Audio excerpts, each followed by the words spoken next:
Nah, baik.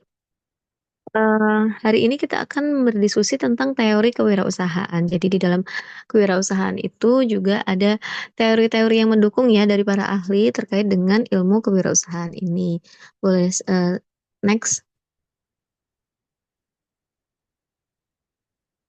Nah, jadi utamanya ya dalam teori ekonomi, studi tentang kewirausahaan itu lebih difokuskan ya pada bagaimana kita bisa mencari peluang eh, dan inovasi gitu kan dari wirausaha sehingga nantinya bisa didapatkan kombinasi sumber daya ekonomis yang nanti bisa mempengaruhi perekonomian tersebut karena ini di dalam teori ekonomi ya.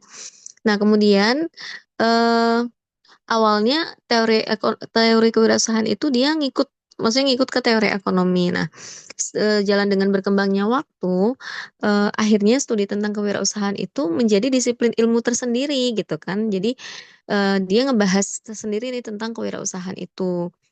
Jadi dia berkembang pada bidang-bidang ilmu yang lainnya, contohnya pada ilmu psikologi. Studi kewirausahaan itu meneliti karakteristik kepribadian wirausaha. Jadi, kewirausahaan ini kalau di dalam ilmu psikologi itu dipelajari juga, tapi mungkin dalam ilmu psikologi itu yang dipelajari adalah karakteristik kepribadian wirausahanya, seperti itu. Kemudian, kalau di dalam ilmu sosiologi penelitian, misalkan kewirausahaan ini tuh dipelajari tapi memfokuskan pada pengaruh dari lingkungan sosial dan kebudayaan dalam pembentukan masyarakat wirausaha. Jadi nggak hanya tentang untung rugi aja. Kalau dalam teori ekonomi kan bagaimana kita menciptakan inovasi gitu kan ya. Nah, akhirnya karena perkembangan ini akhirnya kan studi tentang kewirausahaan itu berkembang ke disiplin-disiplin ilmu yang lain, bidang-bidang ilmu yang lain, maka muncullah nanti teori-teori kewirausahaan tersebut. Next ya, Jidan. Nah, kemudian pada tahun 1996 ya, Ray dan Rana Chandran ya, eh menyampaikan ya, walaupun em, ada berbagai macam sudut pandang penelitian yang dilakukan baik oleh ahli ekonomi, kan tadi udah bercabang ya, maksudnya di berbagai bidang ya, walaupun ada berbagai macam sudut pandang, tapi eh, studi tentang kewirausahaan ini harus tetap berpijak pada kegiatan kewirausahaan, serta sebab akibatnya pada tingkat mikro dan makro, skala kecil dan besar. Maka penekanan keilmuan tentang studi kewirausahaan yang berbeda itu pada akhirnya akan saling berhubungan dan mempengaruhi. Nah,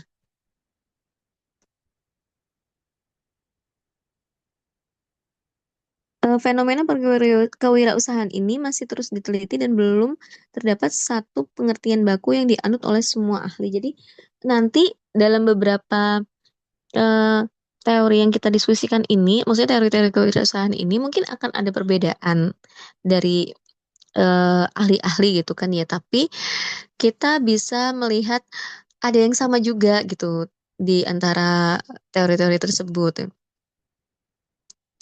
Nah, karena dia itu masih belum ada pengertian yang baku yang disepakati gitu loh ya oleh semua ahli ini, maka perkembangan teori kewirausahaan itu tuh masih terus berlanjut, masih perjalanannya masih panjang. Serta dari adanya perubahan-perubahan ekonomi dunia yang diharapkan memberikan masukan bagi banyak peneliti terkait di bidang kewirausahaan ini. Next, Jidan, boleh. Nah, yang akan kita pelajari adalah 4 teori. Mungkin ada banyak teori kewirausahaan, tapi kita fokuskan pada 4 macam teorinya ya, yakni ada teori life path change, ada teori goal directed behavior, ada teori decision making, dan ada teori outcome expectancy. Nah, teori-teori ini itu menjelaskan tentang proses pembentukan wirausaha. Nah, ini gantian ya. Nanti masing-masing teorinya ini nanti tolong dibacain ya oleh kalian. Kemudian nanti yang lainnya boleh nanti menjelaskan maknanya apa sih. Maksudnya dari teori tersebut apa yang kita dapat pahami ya. Kita diskusi aja ya. Biar saya nggak kebanyakan ngomong. Lanjut, Zidan. Nah, yang pertama adalah teori life path change. Nah, ini biar seru, gantian ya bacainnya ya.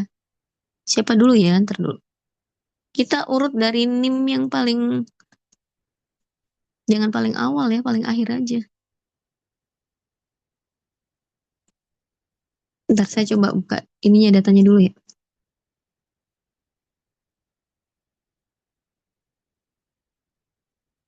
Yang paling ujung siapa NIM-nya? Yang paling gede maksudnya.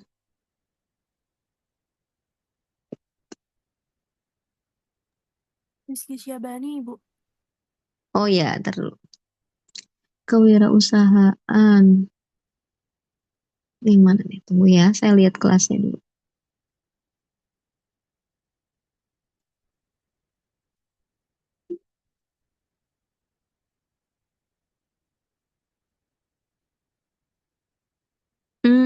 Ini mah bukan yang kelasnya Tracy dan kawan-kawan ya, bukan ya? Bukan Bu, ini kelas A Bu.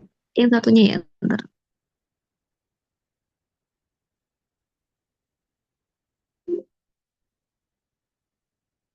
Baik. Kok sama?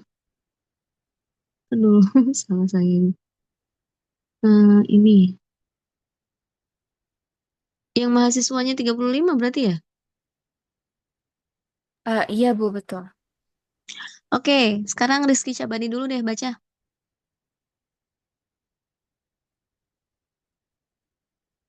Ada nggak sambil ngabsen ya nanti? Ada orangnya apa enggak?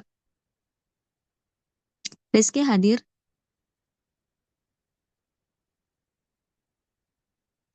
Rizky Sabani belum hadir Bu. Oh, ini belum ada ya? Ya udah dicatat aja ya. Ya, Em, catat. Kalau gitu lanjut ke siapa nih? Rahman Ardiansyah aja.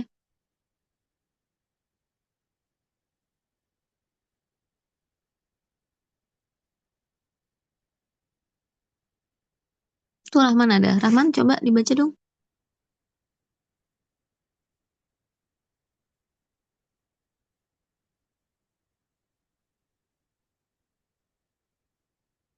Ini pada kaget ya, kagak ada di tempat kayaknya ya. Rahman, ini ada orangnya di Zoom tapi maksudnya ada namanya di Zoom ini sih. Ada chat apa nih? Mohon maaf sebentar Ibu, mic saya sedang error ya. Udah Rahman nanti kalau udah nggak error bilang ya. Lanjut Hermelia dulu deh. Hermelia Putri ada? Ada Ibu. Yuk, baca aja nih yang slide pertama. Menurut Shapiro dan Sokol 1982 dalam Sunjajah 1990, tidak semua wirausaha lahir dan berkembang mengikuti jalur yang sistematis dan terencana. Banyak orang yang menjadi wirausaha justru tidak melalui proses yang direncanakan. Penyebabnya antara lain, yang pertama itu ada negatif displacement, di mana seseorang bisa saja menjadi wirausaha gara-gara dipecat dari tempatnya bekerja, tertekan, terhina, atau mengalami kebosanan selama bekerja, dipaksa atau terpaksa pindah dari daerah asal, atau bisa juga karena sudah memasuki usia pensiun atau cerai perkawinan dan sejenisnya. Banyaknya hambatan yang dialami keturunan Cina untuk memasuki bidang pekerjaan tertentu, misalnya menjadi pegawai negeri, menyisakan pilihan terbatas bagi mereka. Di sisi lain, menjaga kelangsungan hidup diri dan keluarganya menjadi wirausaha pada kondisi seperti ini adalah pilihan terbaik karena sifatnya yang bebas dan tidak bergantung pada birokrasi yang diskriminatif. Oke, baik. Terima kasih ya Hermelia. Panggilannya siapa? Hermelia. Karmel, Bu. Hermel ya. Kasih ya Hermel. Nah, dari teori life path change ini, intinya tidak semua wirausaha itu lahir dan berkembang mengikuti jalur yang sistematis dan terencana. Artinya mungkin ada juga wirausaha yang tiba-tiba gitu, dadakan. Maksudnya yang awalnya tidak tidak apa tidak berencana menjadi seorang wirausaha, tapi mungkin karena keadaan atau kondisi gitu kan, dia akhirnya memilih jalur untuk berwirausaha. Bisa aja seperti itu. Nah, kenapa sih kok bisa seperti itu? Nah, ini antara lain penyebabnya yang pertama adalah adanya negative displacement. Negative displacement itu apa? Contohnya, misalkan, yaitu misalkan kalian kerja gitu kan di suatu institusi atau perusahaan. Terus tiba-tiba kalian ada apa namanya? eh, PHK besar-besaran lah, maksudnya tiba-tiba dipecat ataupun ada pemangkasan ya, ada apa sih namanya lupa. Kalau kayak PHK, bukan PHK sih, maksudnya dia terhormat tapi karena mungkin perusahaan itu punya kebijakan, akhirnya dia perampingan ya, ada perampingan pegawai. Jadi ada beberapa ada pegawai-pegawai yang memang harus dirumahkan gitu kan. Nah, misalkan kalian salah satunya gitu. Nah, kalian yang awalnya itu ngerasa menjadi pegawai, maksudnya tidak ada rencana gitu kan untuk menjadi seorang wirausaha, tapi karena kalian akhirnya dirumahkan, mau nggak mau kan kalian putar otak tuh, kalian bisa untuk ngelamar lagi memang ya untuk menjadi pegawai di institusi lain gitu kan, tapi kan itu butuh proses, butuh waktu yang lama, kalian harus masukin lamaran, interview dan lain sebagainya gitu kan. Nah, kadang karena kondisi yang seperti ini itu membuat kita tuh jadi berpikir, gimana ya kalau mungkin eh, kita berwirausaha aja gitu kan.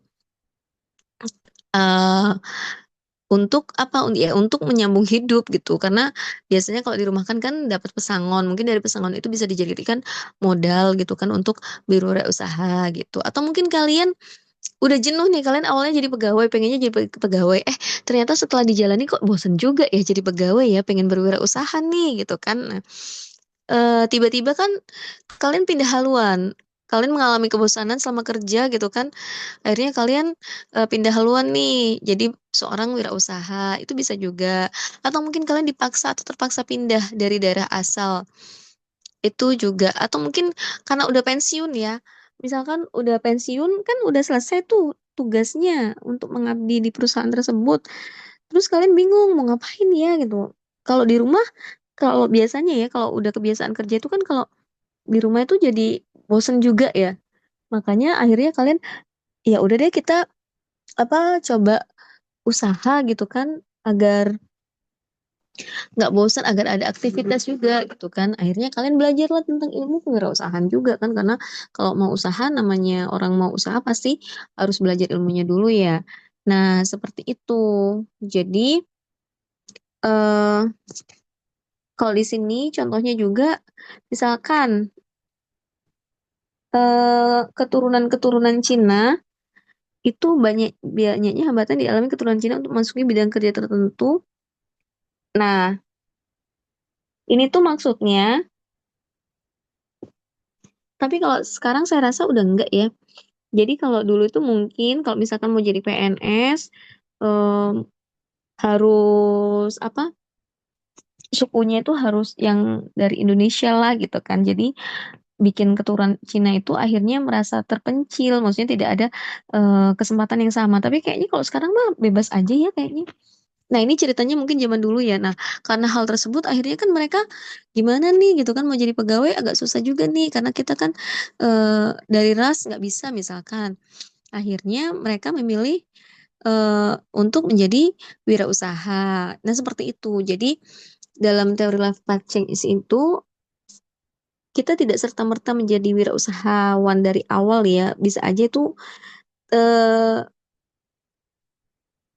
mendadak gitu. Maksudnya nggak yang direncanakan dari awal, cita-citanya apa menjadi wirausaha gitu. Sama seperti kalian nih, mungkin di kelas ini kalian masih belum terpikir untuk menjadi seorang wirausahawan. Tapi bisa jadi nanti setahun atau beberapa tahun lagi kalian bisa aja berubah pikiran untuk memulai usaha misalkan, itu bisa aja terjadi ya. Nah, penyebabnya yaitu yang pertama adalah negatif displacement seperti yang tadi dijelaskan. Next, Samuel ada nggak, Samuel Yudisa?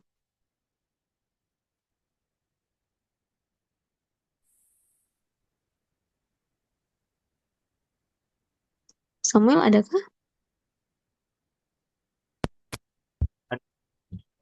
Ada, coba bacain yang nomor 2 aja dulu. Dua, being between things, orang-orang yang baru keluar dari ketentaan, sekolah atau penjara kadangkala merasa seperti memasuki dunia baru. yang belum mereka mengerti dan kuasai. Keadaan ini membuat mereka seakan berada di tengah-tengah dari dua dunia yang berbeda. Namun mereka tetap harus berjuang menjaga kelangsungan hidupnya.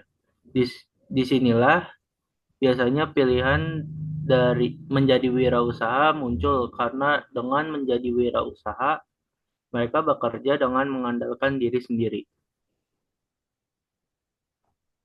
Iya, terima kasih Samuel. Jadi, yang kedua adalah being between things. Jadi, berada pada kondisi yang di tengah-tengah gitu, di tengah-tengah dari dua dunia yang berbeda. Contoh yang tadi itu ya, misalkan kalian eh, ya mungkin yang lebih logis ini bisa saya jelaskan, misalkan baru keluar dari penjara, misalkan baru keluar dari dunia yang baru. Misalkan sekolah itu maksudnya kalian baru lulus sekolah nih ya, kayak misalkan kalian baru lulus kuliah gitu kan kan bingung ya mau mau cari kerja, maksudnya mau ngelamar kerja atau bikin lapangan kerja gitu kan. Atau mungkin baru keluar dari penjara misalkan dari yang awalnya mereka nggak kerja, akhirnya kan mereka keluar dari penjara udah nggak dihidupin lagi oleh negara, mereka harus survive gitu kan. Terus gimana nih kita harus bagaimana gitu kan. Bisa aja karena kondisi tersebut itu akhirnya eh, mereka mencoba untuk menjadi seorang wirausaha. Kenapa? Karena ya kalau kita mau mengandalkan orang lain, ya kita akan bergantung kan pada orang lain. Artinya kita nggak bisa saat itu juga untuk memulai pekerjaan kita ya. Kita harus menunggu. Contoh kalau misalkan kalian baru lulus kuliah, ya kalian ada pilihan. Kalau misalkan kalian masih dihidupi oleh dicukupi ya oleh keluarga kalian, ayah ibu kalian masih masih bisa membantu kalian, ya mungkin kalian lulus kuliah masih bisa mencari kerjaan kan, karena kehidupan sehari-hari masih dicukupkan oleh orang tua. Tapi kalau misalkan kalian benar-benar sendiri, yang harus survive sendiri, baru lulus kuliah, nggak ada duit gitu kan, tapi kan mau nggak mau kalian harus harus menghasilkan ini ya, harus ada penghasilan bulanan karena untuk bisa survive gitu kan. Nah, sedangkan kadang kita kan nggak tahu ya, kita udah naruh lamaran kemana-mana gitu kan, udah apply job ke berbagai macam, tapi kan belum ada panggilan gitu kan. Nah, itu kan kalian harus memutar otak. Kadang dalam keadaan seperti itu tuh kayak, misalkan kalian berpikir, oh saya masih ada modal segini nih, gimana kalau saya coba untuk mulai usaha aja ya, seperti itu. Jadi, kenapa? Karena kalau kita berpikir untuk mulai berwirausaha ya pada saat itu kita sudah bisa apa?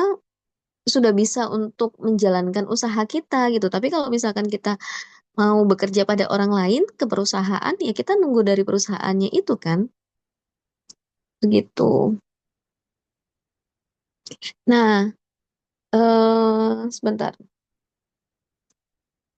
Lanjut siapa ya? Ntar ya, laptop saya lagi restart. eh saya sebutin di sini aja deh. Nomor 3 ya, silakan. Riana Kansa ada nggak? Ada Ibu. Ya, yuk dibaca aja ya, yang ketiga. Yang ketiga, having positive pull, terdapat juga orang-orang yang mendapat dukungan membuka usaha dari mitra kerja, investor, pelanggaran, atau mentor. Dukungan memudahkan mereka dalam mengantisipasi peluang usaha. Selain itu juga menciptakan rasa aman dari resiko usaha. Seorang mantan manajer di sebuah perusahaan otomotif, misalnya yang memutuskan untuk masuk ke bisnis suku cadang otomotif, misalnya dengan bahan baku ban bekas seperti stopper backdoor, engine mounting, atau muffler mounting. Perusahaan otomotif tersebut memberi dukungan dengan menampung produk mantan manajernya tersebut. Nah, penyebab yang lainnya adalah kenapa kita tiba-tiba gitu ya menjadi wirausahawan, ya ini having positive goal. Jadi kita punya dukungan untuk berwirausaha dari siapa ya? Mungkin bisa dari mitra kerja kita, dari investor, dari pelanggan, ataupun dari mentor. Kalau dalam apa contoh ini, itu ibaratnya begini. Kalian misalkan, ini yang kalau yang saya ketahui ya, misalkan secara real. Misalkan kita kerja di bank nih sebagai seorang marketing. Artinya kita bukan berwirausaha ya, karena kita kan kerja sebagai pegawai bank ya. Nah, dengan kemampuan marketing kita kan punya banyak link nih, banyak relasi gitu kan ya. Ada berbagai macam apa nasabah yang kita temui, ya mungkin nasabah tersebut yaitu tadi berbagai macam bidang ya. Kalau di sini tuh misalkan di sini tuh mantan manajer sama aja sih. Jadi ketika kita punya mitra, akhirnya kan kita kenal tuh dengan kalau yang saya ceritakan nasabah tersebut gitu kan ya. Dengan kita kenal nasabah tersebut, akhirnya kan kita bisa mengulik.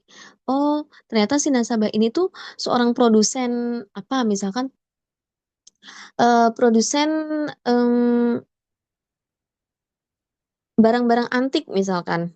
Nah, bisa aja dari sana kalian jadi berpikir, aku nih capek gitu kan jadi pegawai bank, mungkin berangkat pagi pulang malam terus gitu kan ya. Aku pengen berwirausaha.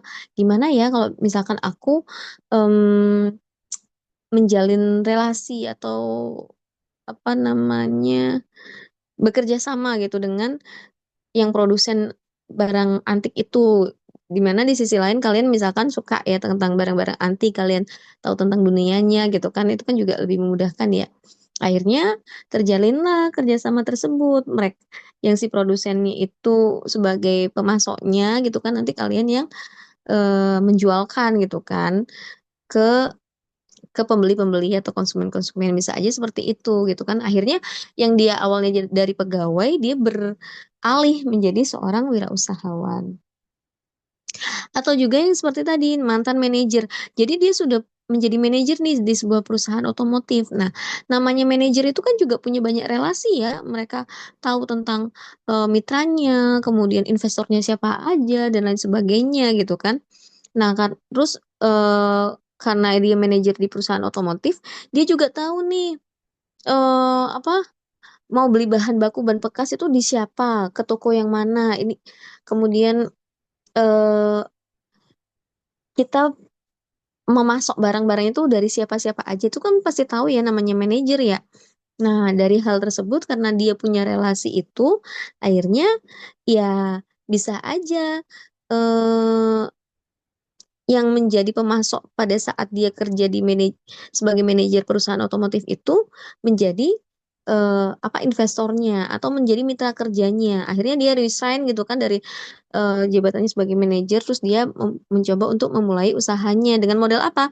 Ya dengan modal karena dia udah kenal nih dengan mitra kerjanya itu dan dia juga tahu tentang dunia otomotif. Kenapa? Karena dia sudah pernah berpengalaman di bidang perusahaan otomotif itu gitu. Maksudnya seperti itu ya. Jadi karena adanya eh, dukungan ya dari orang-orang yang kita kenal dan bisa bermitra dengan kita, maka bisa aja akhirnya kita berpikir untuk menjadi seorang wirausahawan juga. Oke, lanjut ya.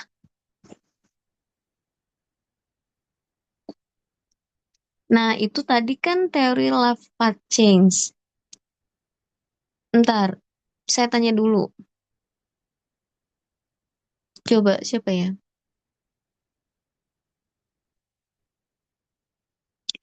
Rizky Ardiansyah ada nggak?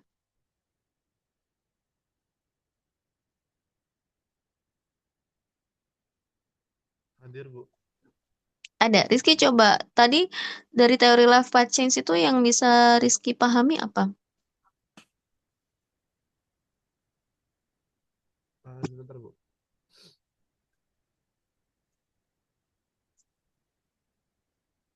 Teori life path change. Jadi ya Mm-mm. itu apa ya? Merubah kehidupan gitu. Ini kayak gimana?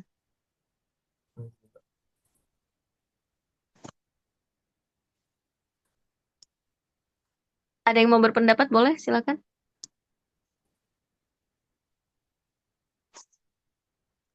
Silakan raise hand ya. Cuma apa nyampain aja. Jadi dalam pemahaman kalian itu teori love path change itu seperti apa sih yang sudah dijelaskan? Siapa mau coba? Ibu, saya mau coba. Ya, Marsha ya. Oke, silakan. Berdasarkan yang tadi dibahas, teori ini tuh kayak menceritakan atau meng- membahas tentang proses pembentukan kewirausahaan gitu, Bu. Mm-mm. Maksudnya inti dari teori life path change itu apa?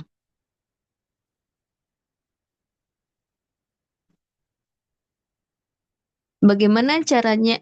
Maksudnya em, apa tadi teori life path change itu yang disampaikan di situ tuh intinya apa? Apakah mereka memang apa namanya menjadi seorang wirausahawan karena keturunan gitu kan atau mungkin hal yang lainnya?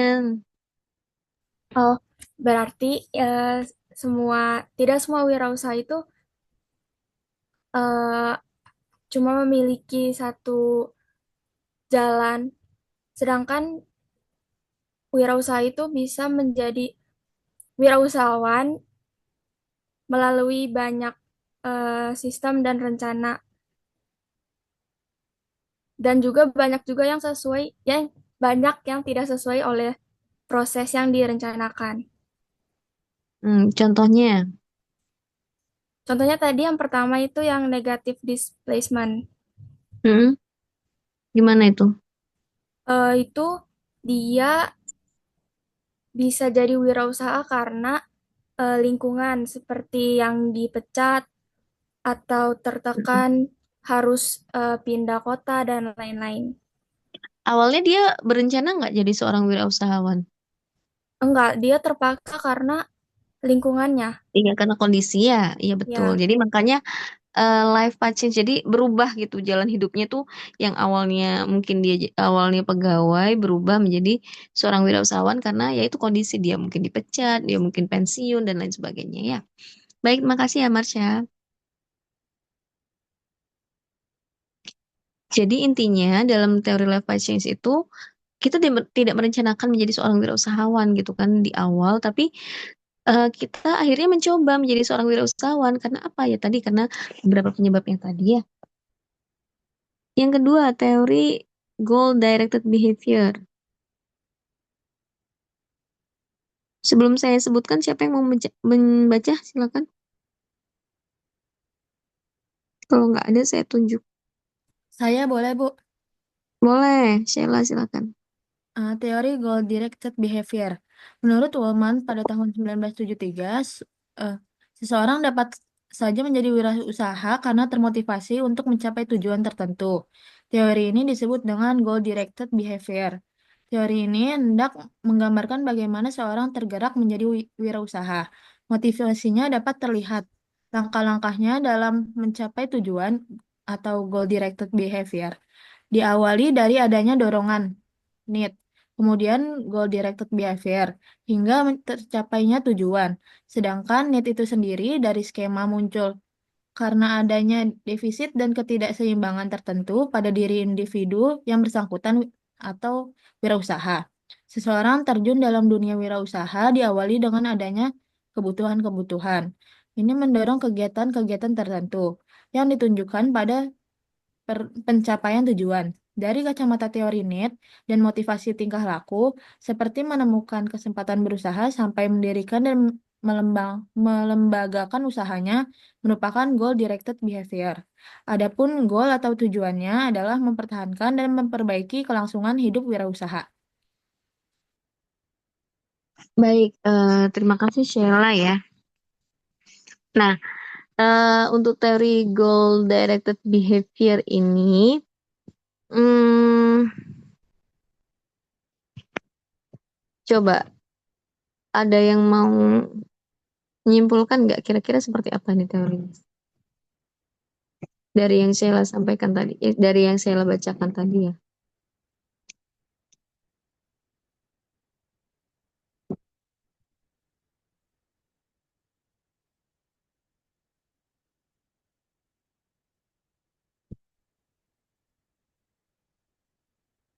Iya boleh Zidan silakan. Kalau menurut saya, kalau teori goal directed behavior ini Itu dia diawalinya kalau yang life path changing tadi kan gara-gara ada suatu kejadian pada hidupnya ya Bu. Kalau di sini teori goal directed behavior ini saya ngelihatnya lebih ke di awal itu dia punya suatu kebutuhan, misalnya dia punya suatu tujuan kayak mau mencapai misalnya kekayaan sekian juta gitu. Nah, cara dia untuk mencapai tujuannya itu adalah melalui kewirausahaan. Jadi dia bikin usaha gitu. Nah, di sini juga dia juga misalnya ngelihat suatu kesempatan kayak di pasar ini misalnya ada barang yang laku tapi banyak masih sedikit yang jual gitu. Jadi kompetisinya masih sedikit. Nah, karena ada tujuan untuk memanfaatkan kesempatan itu, jadinya dia bikin si kewirausahaan ini, Bu. Dan tujuannya itu bisa juga untuk mempertahankan atau memperbaiki kualitas hidupnya. Iya, betul. Jadi, terima kasih ya Zidan.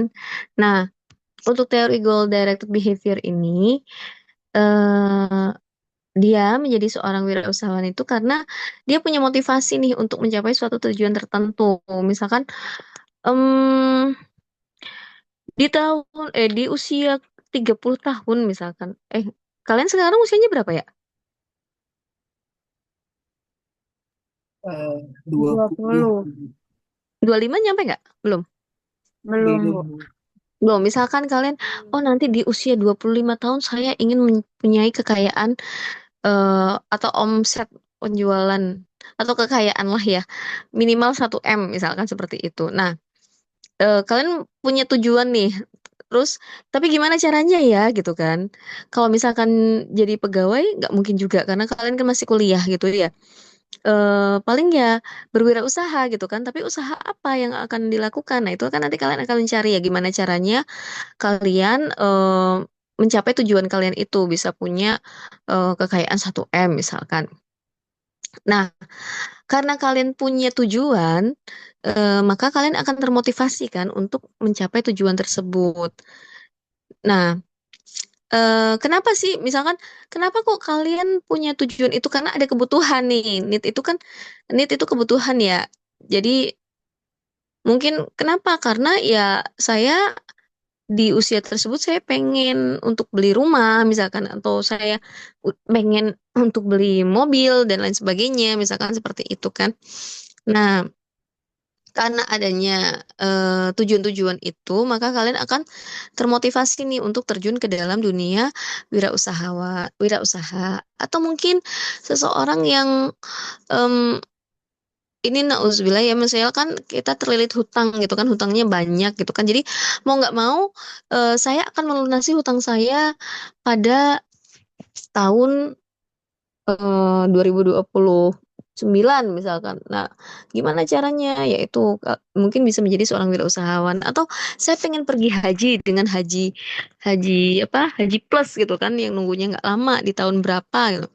Tapi kan butuh duitnya banyak gitu kan. Nah, gimana caranya? Bisa aja kalian menjadi seorang wirausahawan itu. Jadi intinya eh, karena ad- karena untuk mempertahankan dan memperbaiki kelangsungan hidup kalian, itu kalian menjadi seorang wirausahawan. Atau karena adanya defisit nih dibilangnya defisit dan ketidakseimbangan tertentu pada diri individu. Misalkan ya tadi, misalkan kita punya hutang ya terus kemudian kita harus melunasi gitu kan pada maksimal 2 tahun gitu dari saat ini. Nah kan mau nggak mau kita berpikir gimana cara melunasinya kalau sekarang aja penghasilannya sekian gitu kan.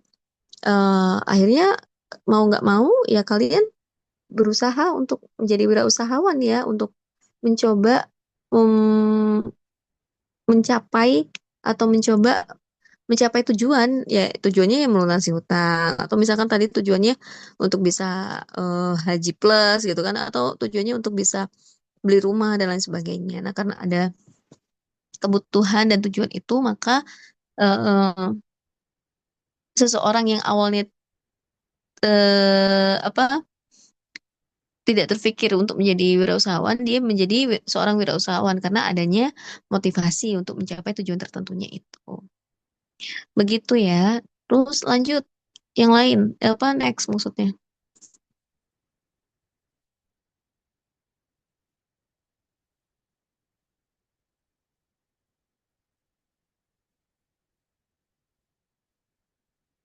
Nah, yang selanjutnya adalah teori decision making. Boleh boleh apa? Siapa yang mau itu bacain? Tolong. Saya Boleh mau saya. Ada. Iya, boleh. Siapa tuh? saya Bu Poryananda. Oh ya, boleh Poriananda, silakan. Teori decision making. Sebelum mengambil Ini sebentar, Zidan. Kalau next itu faktornya ada berapa coba? Next dulu. Oh ya, udah cuma 2. Ya udah, se-slide itu ya, satu slide itu ya. Silakan, Pori. Baik Ibu, sebelum mengambil keputusan untuk berwirausaha, seseorang memiliki berbagai macam pertimbangan-pertimbangan. Suatu pengambilan keputusan tidak mudah, bahkan menimbulkan konflik antara dirinya sendiri bahkan dengan orang lain. Menurut Mores 1954, pengambilan keputusan adalah perpaduan antara kegiatan berpikir, memilih, dan bertindak. Adapun menurut Climont 1976, pengambilan keputusan dapat mengarahkan perilaku tindakan seseorang dalam mencapai tujuannya. Faktor-faktor yang mempengaruhi proses pengambilan keputusan: 1. Berasal dari situasi lingkungan keputusan itu sendiri. 2. Faktor-faktor yang berasal dari dalam diri si pengambil keputusan itu sendiri. Oke, baik. Terima kasih, Pori ya. Baik, setelah kalian dengarkan ya tentang teori decision making ini, boleh dijelaskan apa ya yang kalian pahami tentang teori ini apa? Silakan yang mau mencoba menjawab.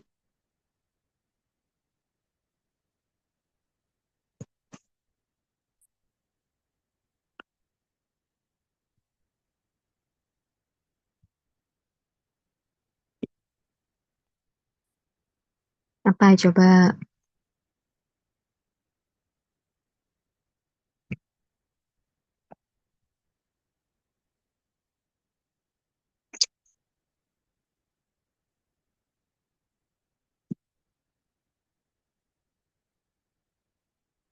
Coba, Satrio ada nggak Satrio?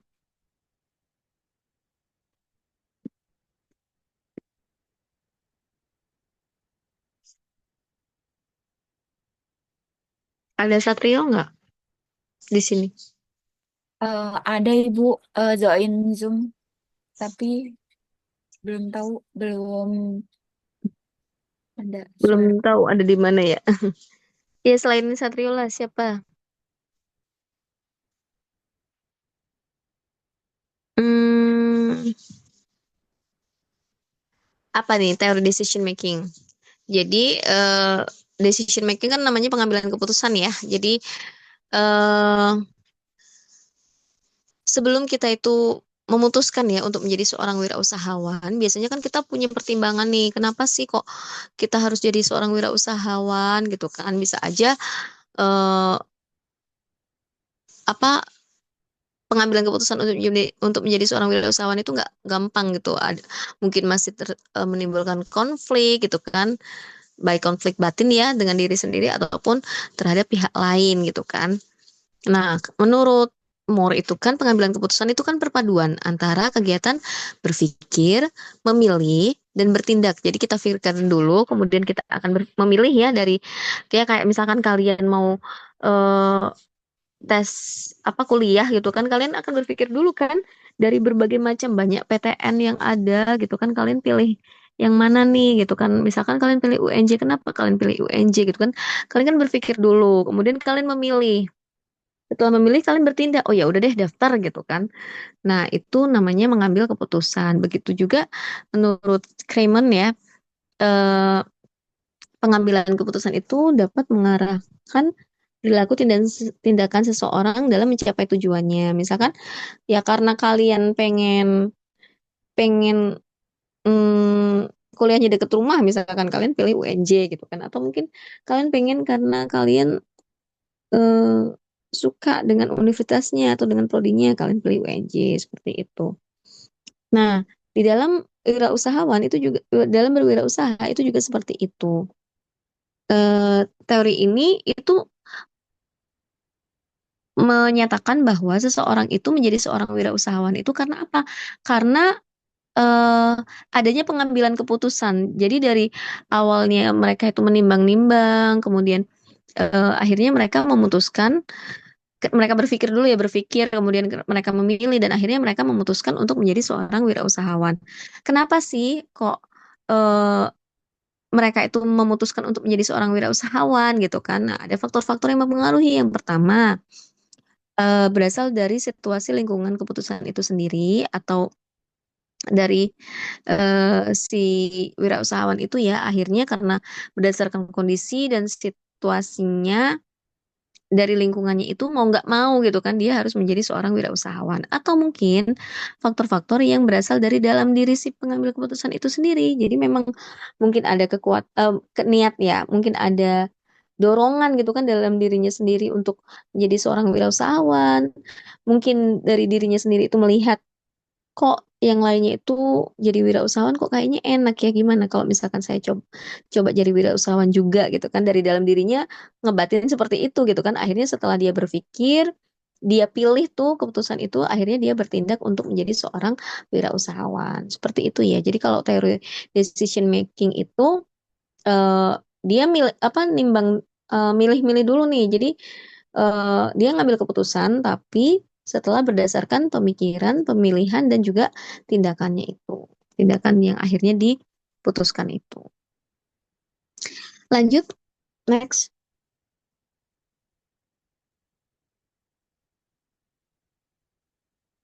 Zidan, next, Zidan. Oke, Oh, teori outcome expectancy. Oke, teori outcome expectancy silakan dibaca oleh Nirmala. Ada nggak Nirmala Putri? Ada, Ibu. Ya, boleh dibacakan ya, tolong. Teori outcome expectancy. Menurut Bandura 1986 menyatakan bahwa outcome expectancy bukan suatu perilaku, tetapi keyakinan tentang konsekuensi yang diterima setelah seseorang melakukan suatu tindakan tertentu. Jenis-jenis intensif outcome expectancy itu ada primer, sensoris, sosial, ekonomis, aktivitas, status, pengaruh, dan terpenuhinya standar internal. Oke, baik. Terima kasih, Nirmala. Zidan, next. Dia teori lain atau masih lanjutan dari ini? Oh ya udah. Nah, untuk teori ini yang terakhir ya berarti ya kayaknya ya. Teori yang terakhir adalah teori outcome expectancy. Jadi, kalau dari teori ini menurut Bandura itu, eh dia bukan perilaku, tapi keyakinan tentang konsekuensi yang diterima setelah seseorang melakukan suatu tindakan tertentu. Jadi, eh dia tuh yakin misalkan dengan menjadi seorang, eh dengan menjadi seorang wirausahawan gitu kan ya, hidupnya akan lebih sejahtera misalkan, atau dia akan memiliki income sesuai dengan eh, tujuannya ya, sesuai dengan yang diinginkan misalkan seperti itu. Jadi keyakinan tentang konsekuensi yang diterima nih setelah seseorang itu melakukan suatu tindakan tertentu, yakni menjadi seorang wirausahawan itu. Jenis-jenisnya apa? Ada primer, sensori, sosial, ekonomis, aktivitas, status, pengaruh, dan terpenuhinya standar internal. Itu untuk teori outcome expectancy. Bentar ya, kita coba browsing dulu ya. Contohnya apa ya nih ya? Kalian coba browsing juga ya.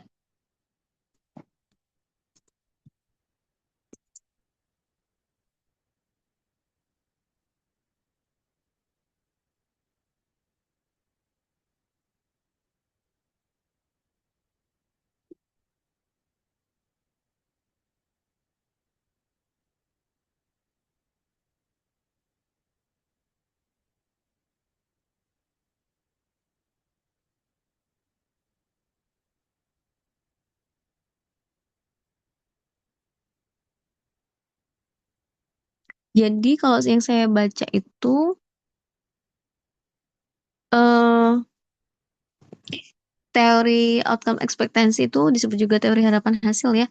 Jadi keyakinan seorang wirausahawan bahwa dia itu akan mendapatkan hasil tertentu yang saya tadi ceritakan ya jika melakukan suatu tindakan. Jadi dia yakin dengan kegiatan wirausaha yang dilakukannya itu dia misalkan bisa mencapai omset 1 triliun gitu per bulan atau mungkin ya hasil tertentu apa yang dia inginkan gitu ketika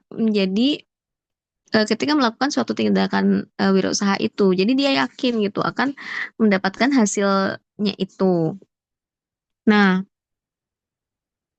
misalkan apa sih yang memotivasi teori ini pemikiran yang contohnya nih, misalkan kan kita berwirausaha nih. Kalau misalkan saya itu berusaha lebih keras lagi dari saat ini, apakah usaha saya itu akan lebih berhasil lagi? Nah, itu kan eh, apa kita nggak tahu ya kalau dia yakin usahanya dengan usaha yang lebih keras lagi dia yakin usahanya itu akan eh, lebih bagus lagi maka ya berarti dia menerapkan teori outcome ekspektasi itu. Terus misalkan nih kalau misalkan saya hasil usaha saya itu lebih bagus lagi gitu kan, apakah saya akan mendapatkan imbalan yang lebih besar gitu kan dari usaha ini gitu kan. Kalau misalkan iya saya mendapatkan imbalan yang lebih besar, apakah hal itu akan menarik, maksudnya akan worth gitu kan untuk dirinya gitu. Nah itu kalau misalkan itu kan pertanyaan-pertanyaan yang akhirnya membuat wirausahawan akan yakin ya, yakinnya tuh bisa yakin positif atau yakin negatif ya, yakin bahwa oh iya saya akan eh, eh, dengan usaha yang lebih keras, saya akan mendapatkan imbalan yang lebih bagus. Dengan mendapatkan imbalan yang lebih bagus, maka eh, hal itu akan worth gitu kan untuk usaha saya. Misalkan dia yakin seperti itu, maka ya dia akan melakukan usaha-usaha untuk mencapai tujuannya itu. Dia yakin. Tapi kalau misalkan dia yakinnya enggak sih, kayaknya enggak kayak gitu dengan usaha yang lebih keras, kayaknya usahanya belum tentu bagus juga gitu kan. Nah, itu kan juga keyakinan, tapi eh, dia keyakinan yang negatif ya. Biasanya kalau yang ini yang positif ya. Nah, seperti itu. Jadi em, untuk teori outcome, bentar ya.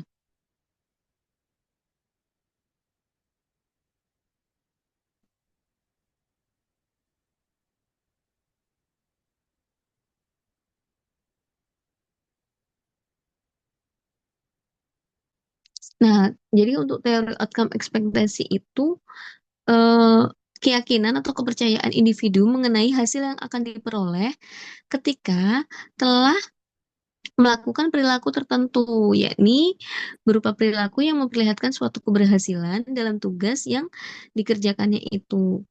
Jadi si individu itu sendiri akan menargetkan keberhasilannya dalam tugas tertentu dengan hasil akan mendatangkan suatu imbalan yang akan diterima nantinya. Contohnya ya kalian ngerjain tugas gitu kan, tugas perkuliahan. Eh, dengan saya mengerjakan tugas ini sungguh-sungguh, kemudian menyelesaikannya dengan penjelasan menjawab pertanyaannya ya dengan penjelasan yang detail gitu kan, apakah saya akan mendapatkan nilai bagus nantinya gitu kan? Itu kan tergantung keyakinan kita ya. Nah, kalau misalkan iya, berarti kan kita akan melakukan tindakan itu, ngerjain, kalau dikasih tugas ngerjain dengan sungguh-sungguh gitu kan, dan lain sebagainya. Tapi kalau misalkan ternyata ujung-ujungnya nilainya jelek, ya kalian akan mempertanyakan juga kan, kok ternyata nggak worth ya, saya udah ngerjain tugas sungguh-sungguh, terus kalau menjawab pertanyaan secara detail, rinci, lengkap menurut kalian, tapi ternyata kok nilainya nggak sesuai dengan harapan saya gitu. Nah, itu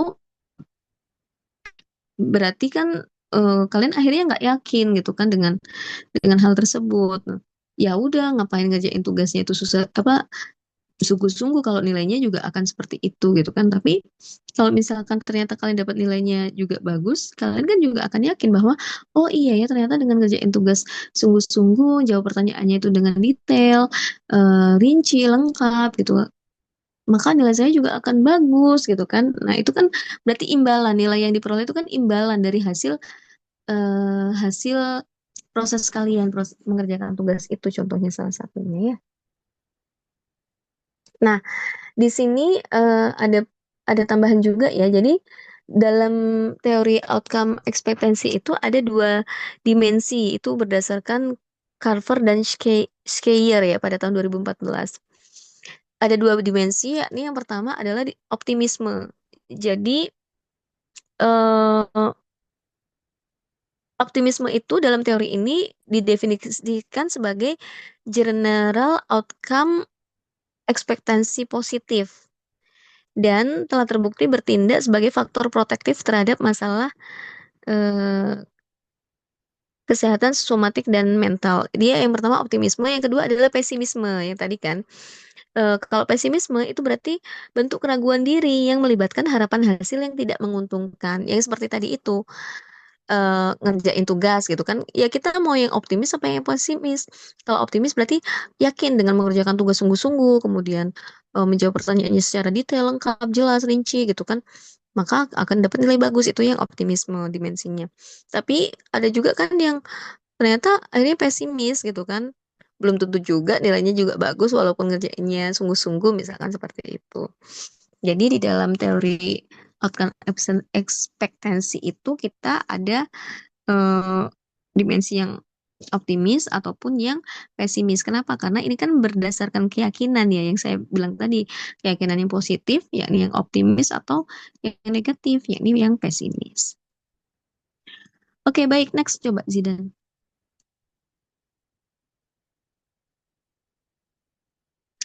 Nah, baik anak-anak itulah tadi ya untuk teori-teori kewirausahaan. Em, mungkin kalian bisa nanti ini nanti materinya tolong di-share di grup ya. Jadi bisa dipahami lebih mendalam lagi untuk tiap-tiap apa teorinya. Em, satu teori dengan teori yang lain itu mungkin berbeda kan dalam sudut pandangnya ya. Makanya tadi itu kan nggak bisa disatukan gitu kan untuk teorinya karena kita memandangnya dari sisi yang berbeda-beda. Nah, selanjutnya saya mau tanya nih, untuk grup yang tugasnya itu udah ada belum?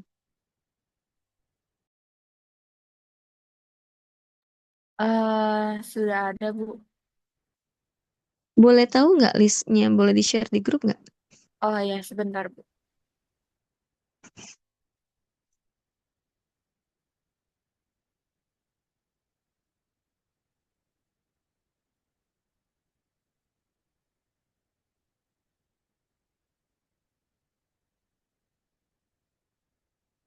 Untuk list ininya, Bu, nama-nama tokohnya ya?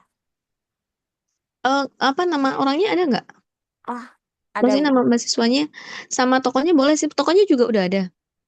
Oh, tokohnya udah ada. Nama mahasiswanya menyusul ya, Bu, sebentar. Oh, oke, boleh tokoh-tokohnya.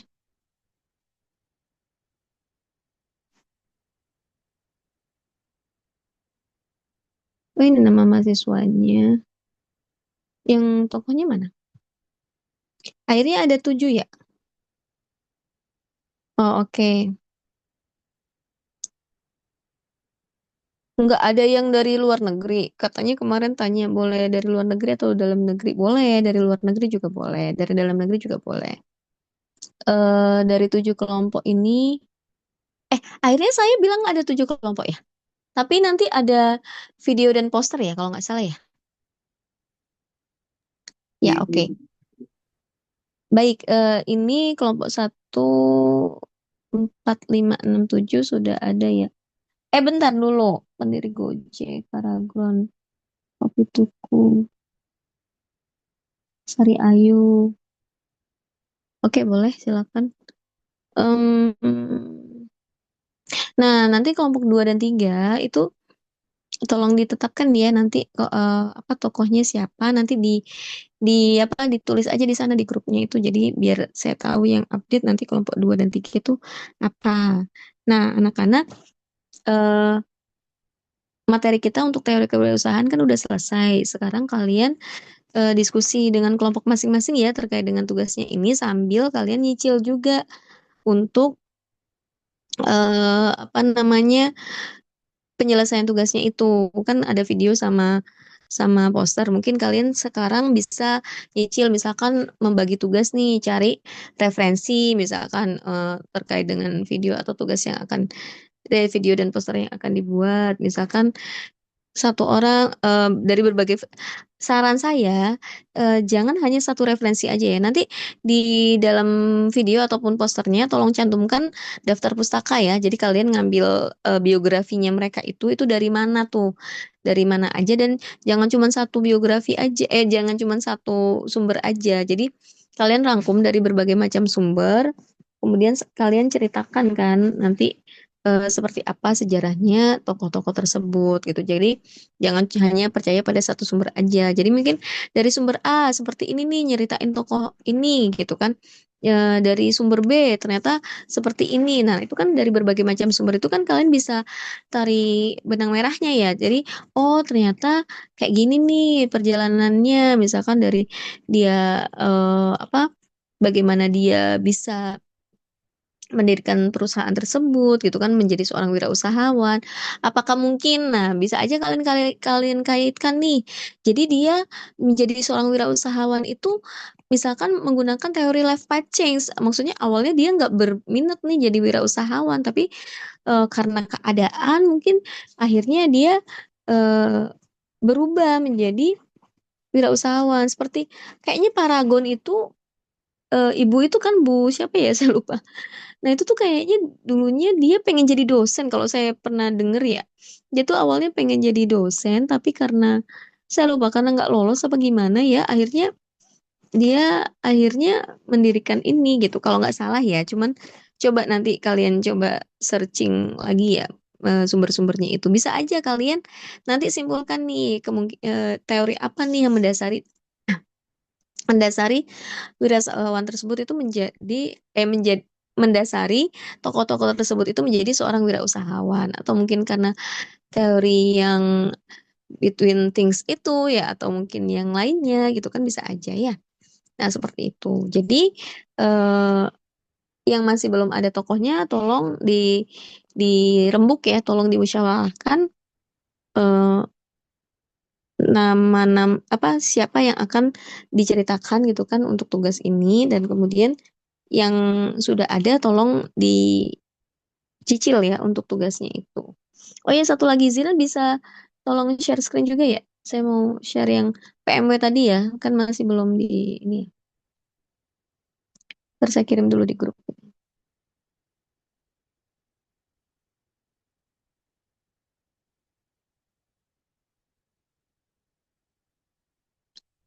Eh,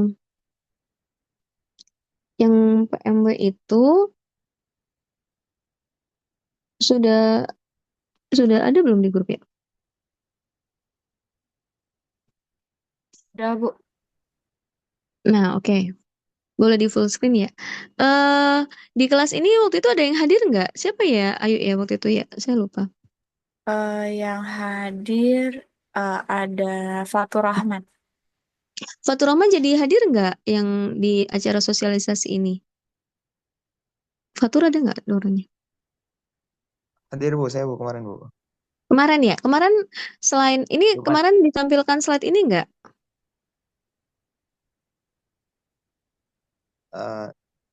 Coba slide berikutnya.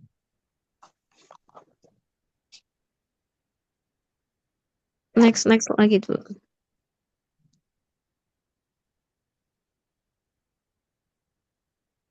Oh iya Bu, yang ini. Ini yang Yang ini ya? hari pertama Bu. Ada 2 hari ya?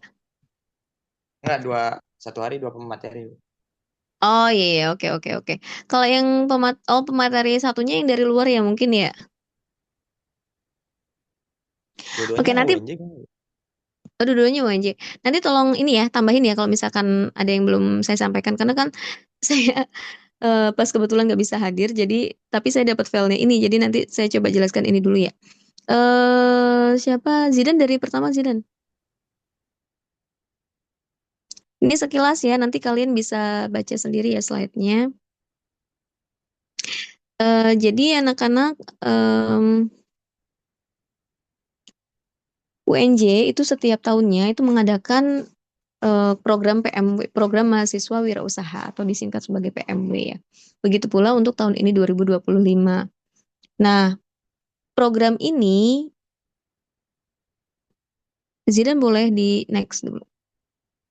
Nah, ini. Nah, program ini itu tujuannya adalah untuk mengembangkan minat berwirausaha bagi mahasiswa, terutama di UNJ ya, karena ini internal UNJ yang mengadakan gitu. Jadi UNJ itu pengen mahasiswa-mahasiswa UNJ itu bisa mengembangkan bakat wirausahanya itu dengan cara apa ya? Dengan adanya program ini. Jadi intinya dalam program ini itu nanti sistemnya kalian daftar nih.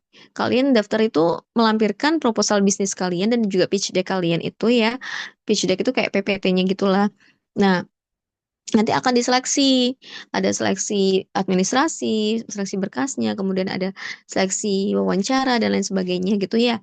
Nah, setelah nanti kalian lolos seleksi tersebut, maka kalian akan mendapatkan pendanaan dari PMW itu. Jadi dilihat nih usaha kalian apa, kemudian kalian mengajukan dananya itu berapa, nanti mereka akan menyetujui untuk modal pendanaannya itu berapa gitu kan. Nah, dari modal tersebut nanti kalian jalankan usaha kalian yang sudah ada dalam proposal bisnis kalian itu gitu. Nah, kalian akan di dikawal gitu ya oleh UNJ ini selama 1 tahun setahu saya ya, 1 tahun.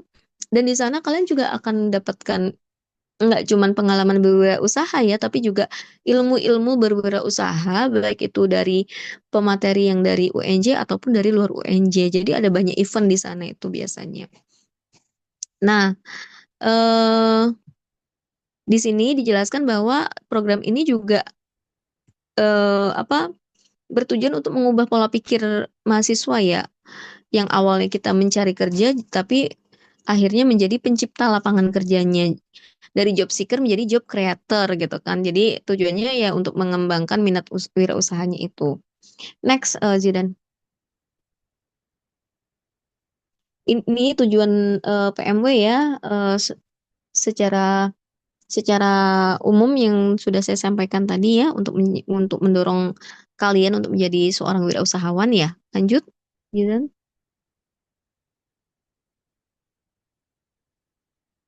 Nah, di dalam kegiatan PMW ini dia bukan konversi kegiatan ya, tapi ini terpisah. Dia bukan MBKM, dia nggak bisa dikonversi ke mata kuliah, tapi ini terpisah. Ini seperti ekskul gitulah. Kalian itu mencoba untuk mencari pengalaman ya dalam bidang berwirausaha. Lanjut, Jidan. Nah, UNJ itu mengembangkan program PMW ini dan nantinya yang mengikuti ini tuh juga berkesempatan untuk mengikuti event-event yang lainnya. Misalkan kayak P2MW, itu ada event-event kompetisi bisnis lainnya. Nanti di PKM juga bisa gitu kan. Ada juga UNJ Entrepreneurship Ecosystem dan hal-hal lainnya. Jadi dengan kalian mengikuti ini nanti kalian juga bisa bergabung dengan program-program UNJ terkait wirausaha yang lainnya juga. Lanjut, Zidan. Nah, tema PMW untuk tahun 2025 ini adalah Innovative Solutions Digital Collaboration for a Sustainable and Prosperous Indonesia. Jadi, lanjut. Yang bisa kalian fokuskan, jadi nanti ya, sekalian ya, nanti kalian kalau proposal bisnis itu, kalian dalam tema yang ini ya, kalian bisa membuka usahanya itu di bidang makanan dan minuman, budidaya, bisa industri kreatif, seni budaya, bisa terkait dengan jasa pariwisata dan perdagangan, manufaktur dan teknologi terapan, ataupun bisnis digital ya. Biasanya kalau bisnis digital itu dananya lebih besar dapat modalnya itu lebih besar, dapat pendanaannya dibandingkan bisnis-bisnis yang lainnya yang non digital. Lanjut, Zidan. Nah, untuk penilaiannya seperti ini ya. Kalian mau PMW umum, jadi PMW-nya itu ada PMW umum dan digital. Kalau digital ya berarti bisnisnya bisnis digital ya. Jadi terkait prosentase penilaiannya juga berbeda. Ini nanti kalian bisa baca ya. Dan ketika kalian sudah menentukan nanti apa kalian mau bisnis PMW-nya itu yang mana, umum ataukah digital ya. Lanjut di sini.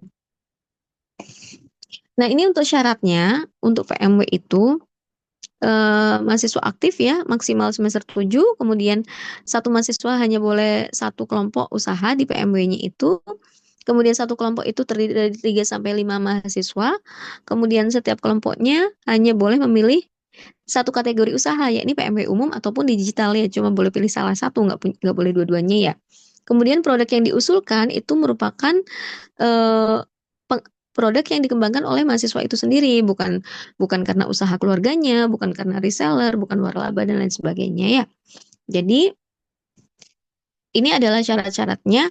Nah, untuk anggotanya itu saya biasanya karena ini 3 sampai 5 mahasiswa ya, saya biasanya mungkin antara 2 sampai 3 mahasiswa di dalam kelas ini gitu. Kenapa? Karena membuka peluang bagi kalian untuk menambahkan anggota dari angkatan lain di prodi matematika ataupun dari prodi lain gitu di UNJ itu. Ya kayak contohnya misalkan kalian apa ya? Mau bisnis bikin sabun misalkan. Sabun itu kan kimia ya biasanya ya.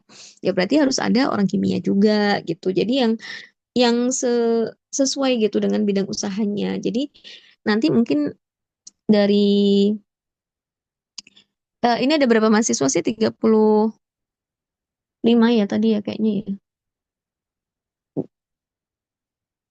Yang mungkin bisa tiga mahasiswa gitu kan. Tapi ada satu kelompok yang 2 mahasiswa itu bisa, atau mungkin dua mahasiswa ada satu kelompok yang 3 mahasiswa itu juga bisa. Nah, pokoknya antara 2 sampai 3 mahasiswa ya dalam satu timnya di dalam kelas kewirausahaan ini. Kenapa? Karena nantinya kalian silakan pilih eh, tambahkan adik tingkat kalian atau kakak tingkat kalian gitu kan. Yang penting maksimal semester 7 ya. Pada saat mengusulkan proposal berarti di semester ini ya. Nah, sehingga kalian nanti jumlah kelompoknya itu antara 3 sampai 5 mahasiswa. Jadi nggak hanya monoton dari satu kelas ini aja gitu, tapi bisa dari lintas angkatan ya, ataupun lintas jurusan, lintas prodi juga bisa. Nah, misalkan kalian bisnis digital nih, kalian butuh programmer gitu kan dari orang Ilkom, dari mahasiswa Ilkom, kalian boleh nambahkan mahasiswa Ilkom di sana. Kemudian kalian boleh, misalkan kalian ya itu tadi, misalkan makanan, kalian boleh nambahkan mahasiswa tata boga di sana gitu yang kalian kenal juga untuk sebagai tim dalam eh, program PMW ini. Lanjut, Zidan.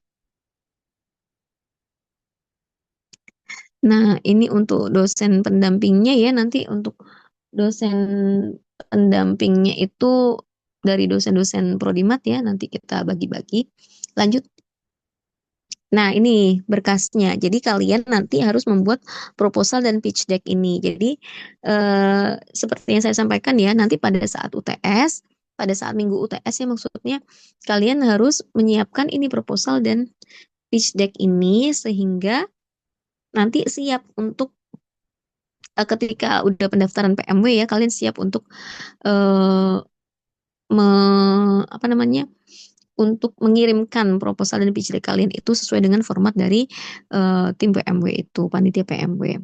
Nah, alurnya, cara mengikutinya gimana? Kalian bikin ide bisnis dan tim bisnisnya, kemudian nanti kan ada link pendaftaran, jadi perwakilan timnya itu ngisi linknya itu tuh, terus diupload tuh proposal dan pitch decknya. Nanti kalian tunggu ada seleksi pemberkasan, kalau misalkan kalian lolos, nanti akan ada tahapan-tahapan yang lainnya gitu kan untuk apa untuk akhirnya kalian dinyatakan lolos dan mendapatkan pendanaan. Jadi kalau lolos pemberkasan itu belum tentu kalian lolos pendanaan ya, tapi kalian akan biasanya tuh ada kayak materi-materi bisnisnya dulu. Nah, itu ilmu-ilmu di sini tuh yang mungkin nggak bisa didapat oleh semua mahasiswa ya, karena hanya yang lolos pemberkasan aja tuh yang dapat materi-materinya itu. Lanjut, Zidan. Nah, ini untuk timeline PMW-nya. Jadi, ternyata pembukaan pendaftarannya itu sampai minggu keempat Maret ya. Sekarang kan bulan Maret. Hah? Sekarang bulan Maret. Iya, Iya, Bu. udah minggu ketiga. Iya ya. Tapi linknya masih belum ada ya. Coba nanti di ini ya. Eh minggu keempat Maret kan Lebaran ya. Coba nanti tadi Faturaman emang pembukaannya sudah ini dimulai infonya dari pihak PMW sana. Sudah, Bu. Jadi udah Linknya daftar. di mana? Linknya kalau saya sih dapat dari pamflet, Bu. Di Oh, coba di-share ya. Maksudnya pamfletnya ada itunya, filenya. QR code, Bu. Oh ya, nanti di-share di grup ya. Nanti kita coba lihat di sana.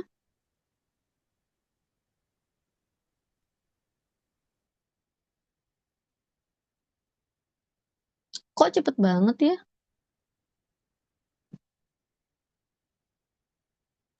Ya, Bu, kayaknya yang datang kemarin itu yang udah daftar kayaknya, Bu. Oh gitu. Orang baru kemarin tuh baru diinfoin juga. Saya juga baru tahu ininya. Iya, itu yang nggak dari utusan dosen kayaknya tempatnya beda gitu, Bu. Hmm, ya udah oke. Berarti gini aja apa? Yang video itu gimana kalau yang tugas yang video itu kita keep dulu ya. Kalian fokus ke proposal ini dulu aja ya, ke yang pemberkasan. Nah, bikin kelompok.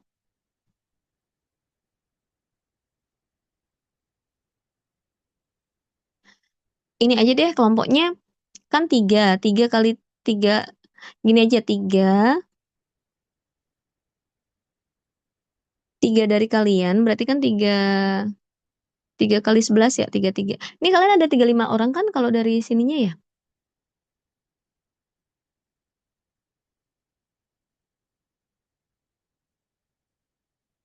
Jadi dibuat 11 kelompok, 3 kali 3 kan tiga tiga ya. Tiga tiga terus yang 2 orang sisanya itu masuk ke antara 11 kelompok itu. Jadi kita punya 11 kelompok ya. Yang 9 kelompok itu 3 orang, yang 2 kelompok itu 4 orang. Nanti kalian tambahkan ya kakak tingkat atau adik tingkat kalian yang bisa bergabung di dalam kelompok kalian. Mana Fatur udah share di itu ya? Fatur boleh share di itunya, apa di grup? Ah, maaf, Bu, pamfletnya saya udah nggak pegang lagi ya, Bu. Oh, maksudnya kayak gimana? Eh, Kertasan, Bu. Oh, nggak di share, apa barcode-nya nggak di itu. Tapi di sini ada barcode-nya kok nanti kayaknya coba-coba. Oh iya, Lanjut kayaknya ini. sih, Bu. Zidan lanjut. Nah, Nah, itu format proposal dan pitch deck-nya seperti itu. Itu bisa nggak bisa nggak ngebarcode terus linknya mana tuh? Saya mau linknya aja. setahu saya ada di eh, link tree di Instagramnya, Bu. Nah, coba nanti ke bawah-bawah. Ini apa nih? Penggunaan dana yang tidak diperbolehkan.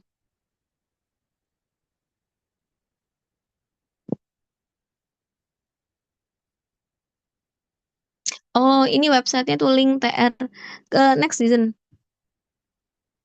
Next. Nah, itu coba. Yang link, yang website link tr.ee/PMWUNJ 2025 tuh bisa nggak diakses?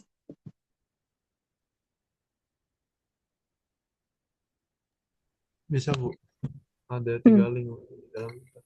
Ya boleh ditampilkan nggak di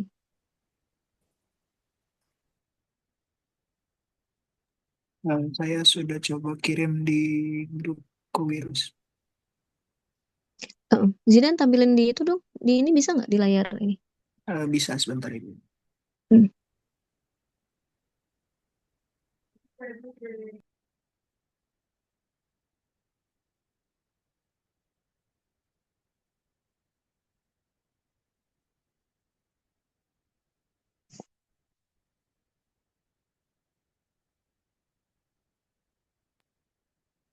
Sudah terlihat Ibu.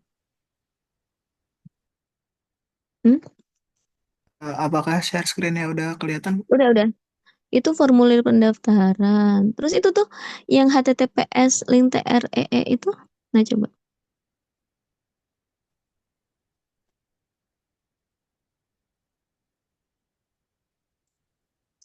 Buklet. Coba bukletnya dulu deh.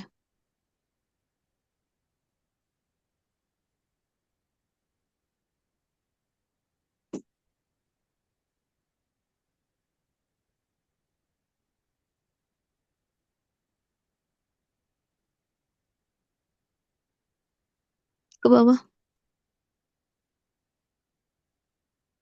Nah, ini PMW-nya coba naik dari atas lagi dulu. PMW-nya itu kalian bisa pakai ini ya. Ini kategorinya itu atau yang D itu digital ya. Terus ke bawah lagi.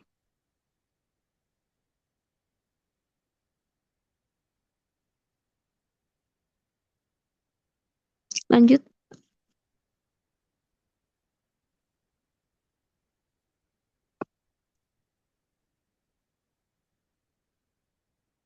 Nah, oke. Kalau gitu stop ya. Anak-anak ini aja ya yang tugas video dan itunya, video dan posternya itu di-keep dulu ya. Maksudnya jangan dikerjain dulu. Sekarang kita coba fokus untuk yang PMW ini ya, nggak apa-apa masih ada waktu ya. Kalian coba bikin grup yang tadi ya, satu kelompok itu 3 orang, ada 2 kelompok yang 4 orang nantinya ya. Nah, nanti minggu ini ya, sekarang itu hari apa ya? Hari Rabu. eh Minggu ini saya pengen udah ada kelompoknya dan juga judul ininya ya, judul bisnisnya ya. Nanti kira-kira apa. Nah, kalau misal minggu depan, minggu depan itu bulan bulan keempat, apa minggu keempat kan ya? Minggu depan kita coba lengkapi. Ini kalau misalkan minggu ini kalian udah fix, kalian bisa coba lengkapi ininya. Coba Zidan yang di template-nya tadi mana ada? Kayaknya ada template proposalnya. Nah, itu template proposalnya. Nah, tuh isinya kalau yang ini nanti kosongin dulu lah. Ringkasan. Nah, pendahuluannya nih, apa nih? Setiap tim usaha wajib memiliki minimal 2 bentuk digitalisasi ke dalam bisnisnya. Kalau digital kan ya dia ya. Ini kalau PMW digital ya kayaknya ya. Nah, kalian bisa untuk mencoba membuat proposalnya ini ya. Nah, kalau pitch deck itu nanti coba yang pitch decknya. Kalau pitch deck itu nanti setelah ini aja, setelah proposal. Karena pitch deck itu untuk kayak PowerPoint presentasi presentasi kalian gitu loh. Jadi problemnya itu apa, terus solusinya itu apa. Nah, itu kan bisa diambil dari apa namanya proposalnya itu. Jadi ini tuh untuk nanti kalian presentasi untuk meyakinkan pihak pihak apa ya anggaplah investor lah ya UNJ-nya itu ya agar bisa menanamkan modalnya ke kalian agar bisa memberikan pendanaan ke kalian gitu. Ada logo bisnis ya proposal bisnis dan pitch deck. Pitch Ada logonya juga. pitch deck-nya juga harus di-upload Ibu di form pendaftarannya. Iya kan berarti kan dibikin dulu terus diupload kan. Kan 21 Maret tuh kan nanti ada ya, extendednya tuh. Yang tadi ya extendednya di minggu keempat. Sama saya mau tanya ke ini nih, Pak Sandi kan yang itu kan. Nanti saya tanyain, biasanya kalau Lebaran mah diundur lagi. Jadi coba kalian bikin grup dan juga judul usahanya dulu ya, kalau gitu ya.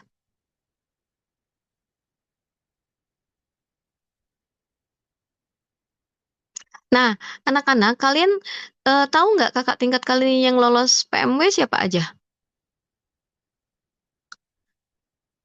Kalau ada, kalian coba minta ininya, apa file file proposalnya mereka tuh pada saat kegiatan PMW itu kan biasanya direvisi tuh ya, pada saat udah lolos nanti direvisi kayaknya sesuai dengan pendanaannya itu. Nah, itu kalian bisa minta. Kalau yang tahun lalu karena saya nggak megang kelas kewirus ya, jadi saya nggak tahu apakah tahun lalu itu apa namanya udah beberapa tahun ini sih saya nggak pegang kewirus. Apakah mereka apa namanya daftar apa enggak? Tapi coba cari info ya di BEM mungkin apa bisa bisa nggak tanya ke BEM mahasiswa Prodimat yang tahun lalu ikut PMB siapa aja bisa nggak ngasih info BEM? Bisa, Bu. Bisa ya? Nanti coba tanyain ya kira-kira siapa. Nah, nanti coba mintain filenya, terus share aja di grup. Jadi biar tahu nih kita, oh rinciannya seperti ini. Biasanya kayak anggarannya apanya gitu kan. Kalian jadi biar tahu juga. Ya, oke baik. Ini nanti udah di-share. Oh, yang di-share Docs Google. Eh, Zidan boleh tolong di-share yang link TR. Nah, itunya enggak? Ke grup juga. Nah, itu. Ini yang untuk pengumpulan itunya. Oke, baik. Jadi untuk di grup ini, di grup Kewirus ini nggak harus hari ini ya. Maksudnya nanti besok misalkan kalian mau tanya-tanya, silakan nggak apa-apa tanyain aja di grup. Jadi hari ini tolong bikin grup 3 kelompok, 3 orang tiap grupnya dan ada 4 orang ya yang sisanya itu masuk ke grup-grupnya itu. Nah terus kalian diskusikan ya, kalian mau bikin usaha apa?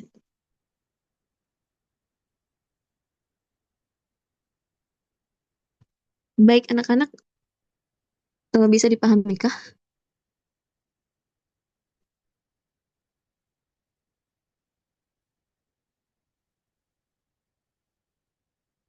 Nggak paham.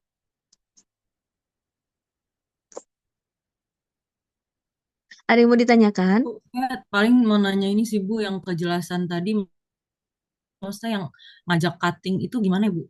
Ke dalam kelompok tuh maksudnya gimana? Maksudnya bingung ngajaknya.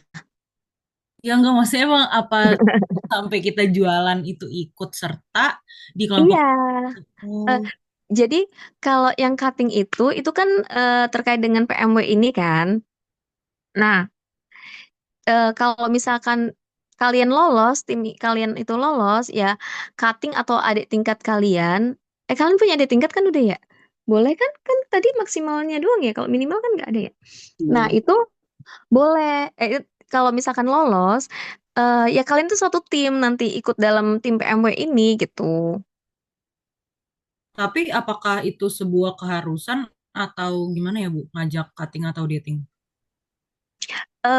Karena dia anggotanya 3 sampai 5 ya tadi ya. Sebenarnya kan kita sudah memenuhi ya. Jadi sebenarnya bukan keharusan, tapi alangkah baiknya kalian juga mengajak karena apa? Karena biar punya pengalaman atau mungkin bisa juga kan kakak tingkat yang waktu itu lolos kalian ajak untuk usaha yang ini sekarang misalkan itu karena dia itu udah punya pengalaman sebelumnya ya. Jadi mungkin dia udah lebih ngerti alur dari PMB-nya itu. Atau mungkin kalian mau mengajak adik tingkat kalian sehingga adik tingkat kalian itu ngerti juga gitu tentang oh ternyata ada program loh. Nah, siapa tahu tahun depannya dia juga mau ikutan juga mungkin dengan bisnis yang berbeda mungkin atau mungkin tetap dengan bisnis bersama kalian gitu kan bisa jadi. Jadi Iya, intinya dalam satu kelompok itu 3 sampai 5 orang, maksimal 5 orang ya. Saya sih menyarankan kalian juga ngajak adik tingkat atau kakak tingkat. Kenapa ya? Karena agar lebih memperkenalkan PMW ini juga. Kalau kakak tingkat, kalau bisa ajak kakak tingkat yang memang udah pernah ikutan program ini. Tapi kalau misalkan belum pernah juga nggak apa-apa sih. Terus juga untuk menjalin komunikasi juga kan antar angkatan ya di prodi matematika ataupun di jurusan lain juga boleh gitu. Jadi memang kan kita tuh butuh banyak banyak relasi ya. Nanti juga kalian ketika kerja juga kalian butuh yang namanya relasi ya untuk kerjaan kalian itu gitu. Gitu ya. Ada yang mau ditanyakan lagi nggak?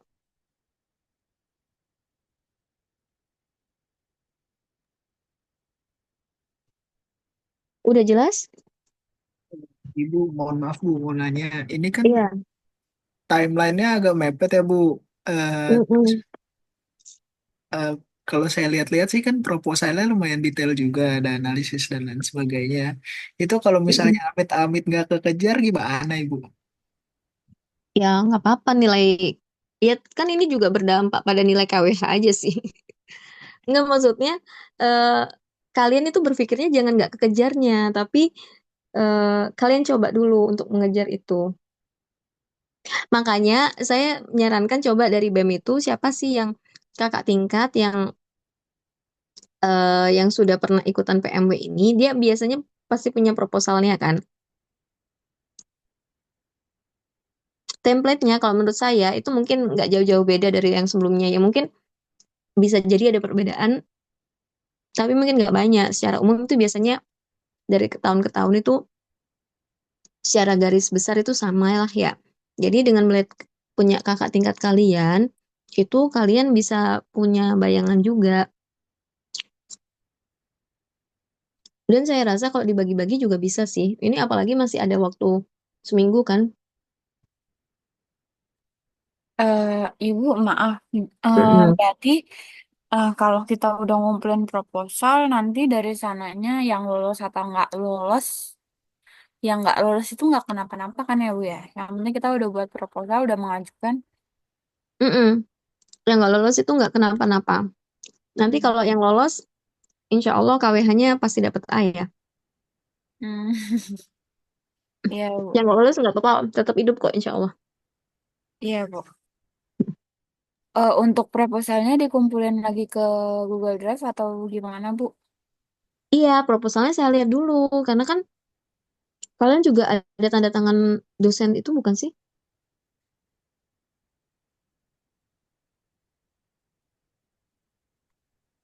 Di atas sih, Dan. Di bagian atas. Nah, ada dosen pendamping dan juga ketua tim pelaksananya kan. Nah, nanti ini dosen pendampingnya itu nggak cuma saya, maksudnya nanti disebar di Prodimat itu siapa-siapa aja dosennya. Jadi ini mah bisa belakangan ya. Yang penting kalian mah apa namanya draft proposalnya ada dulu. Jadi nanti tolong siapin Google Drive yang isinya draft kalian. Nanti akan saya baca dan juga nanti kita diskusikan. Jadi harapannya minggu depan itu kita bisa revisi proposalnya itu. Gitu ya.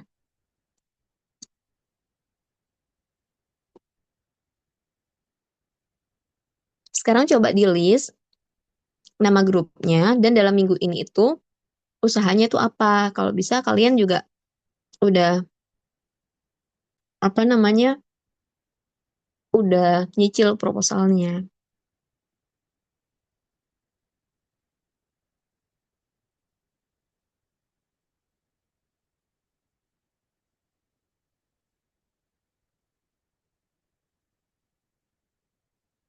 Pengumuman lulosnya April.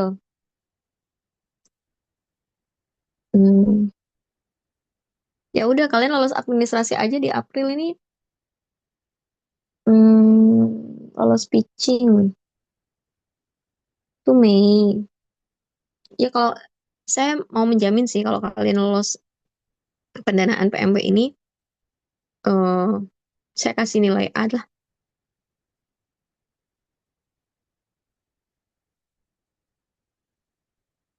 Tapi diharapkan kalian coba dulu aja ya, karena kadang-kadang tuh walaupun kita nggak yakin tuh ternyata kita lolos loh. Kadang-kadang gitu.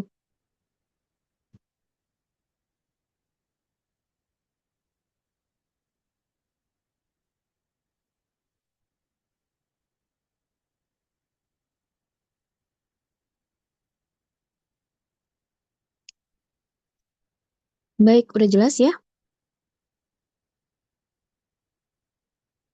Ini list nama kelompoknya minggu ini, Bu. Judul dan kelompok. Hari ini.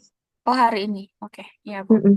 Kalau judulnya mungkin kan masih kalian berpikir kan, kalian diskusi dulu. Kalau kelompok kan bisa langsung dibentuk ya.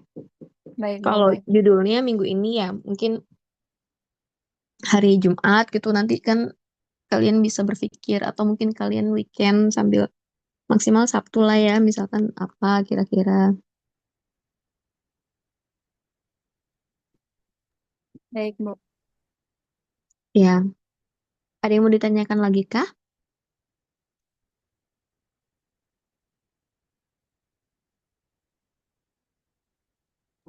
Maaf Bu, berarti yang tugas video itu deadline-nya masih diundur dan nggak tahu kapan ya Bu? Jadi nanti yang itu apa? Kita keep dulu ya, karena saya juga baru tahu kabar ini ya. Jadi kita fokus ke proposal ini dulu aja. Baik, terima kasih Bu. Mm-mm. Sama-sama. Ibu, Iya. izin mungkin bisa sebagai informasi buat teman-teman juga, Mm-mm. abis nanyain cutting-cutting yang lolos PMW dan Mm-mm. lain-lain, Mm-mm. satu informasinya memang ada tuh. Terus juga buat tenggatnya, nggak tahu, ini kata mereka sih, katanya dari tahun ke tahun memang, dari timeline yang ada tuh selalu mundur dan lain-lain. Tapi kita Iya. nggak tahu juga sih apakah itu bisa dijadikan patokan atau enggak. Tapi pengalaman cutting udah 2 tahun belakangan, memang dari timeline yang ada tuh pasti extend terus gitu.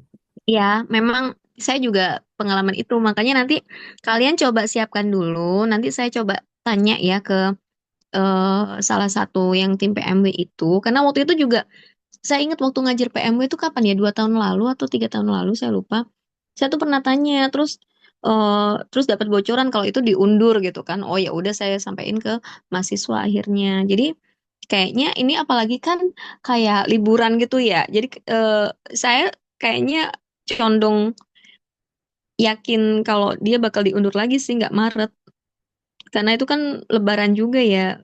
Biasanya ada extendednya lagi gitu. Cuman kan eh, extended itu kan kita nggak tahu kapan. Artinya kalau bisa kita udah siapkan, kalaupun nanti ternyata diundur lagi, kita bisa lebih memoles lagi, kita lebih memperbaiki lagi apa namanya eh, proposal kita gitu ya. Nah, kakak tingkat yang lolos itu siapa? Minta filenya sekarang. Mau nggak mereka ngasih? Eh, be- Mungkin nanti saya infokan Bu, soalnya nanti mau ketemuan juga biar lebih Ya enak udah. ngomong. Nanti ini ya, Ya, kalau ada share di grup ya, izin ke kakak tingkatnya ya. Insya Allah jadi pahala bagi dia juga insya sih. Allah. Jadi biar kita semua, biar kalian semua juga sama-sama ada gambaran, oh kayak gini nih gitu ya. Oke, baik, makasih Rizky. Baik, yang lainnya ada yang mau ditanyakan lagi?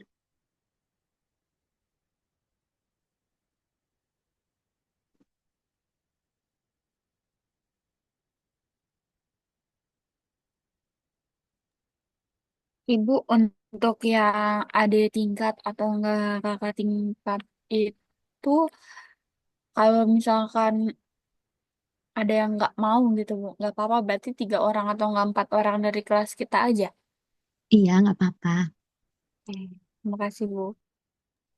Ibu izin nanya juga, berarti kalau kita ajak lintas fakultas juga boleh Bu? Boleh, boleh. Apalagi kalau itu sesuai dengan judulnya ya. Yaitu misalkan kalian butuh, kalian mau di bidang otomotif misalkan. Kan kalian kan butuh orang teknik ya. Teknik apa ya biasanya itu ya? Nah, itu kalian bisa ngajak mahasiswa teknik gitu kan. Atau mungkin kalian jasanya di bidang makanan. Mahasiswa kuliner atau tata boga bisa pariwisata.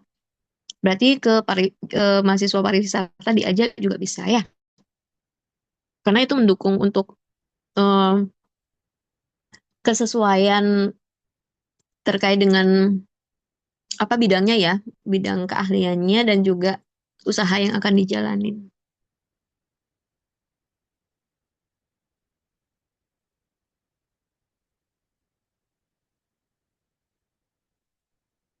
Ada yang mau ditanyakan lagi?